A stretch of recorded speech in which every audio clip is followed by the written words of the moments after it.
So that Mormon church in Michigan, that whole with the assailants and the fire and everything, it seems to be like the cause.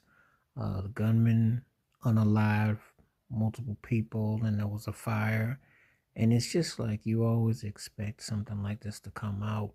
It's happening at rampant cost in a spot. I wonder if people are going to get demand something against guns and also what's going on and how everything is just trajectory.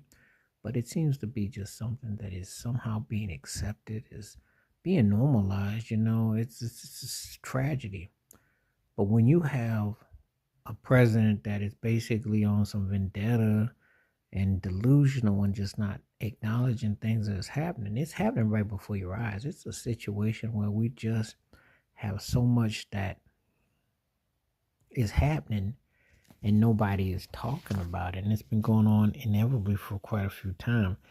This situation was just really, when you start having it at the church and you're having people kind of like being, looking the other way and not really, people, you're going to have security. Well, you do at some of these churches, but I don't think they thought that the Mormon church that anything like this would happen.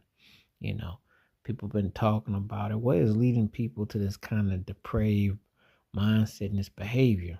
You know, and of course, I'm not gonna lie. I always look to see who is the person behind it, because they have you thinking about how they wanna, ISIS and take the people out and this and that and the other. Well, it's always the same people that are behind these situations. It's nothing different, you know.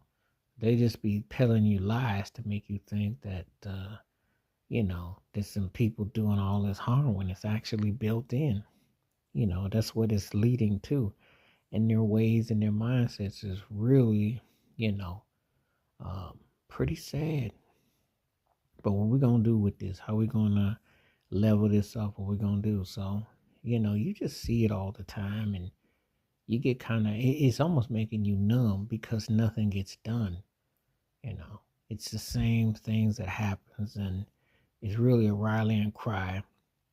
And you really, I gotta think about it. If you go into a building, a lot of people, you gotta wonder what would possess someone to use that at any juncture, but especially at that particular place, because that's supposed to be one of the most sacred places in the world and on a Sunday. But this was just, another horrific situation. And, you really are just kind of growing by the day that this just keeps happening.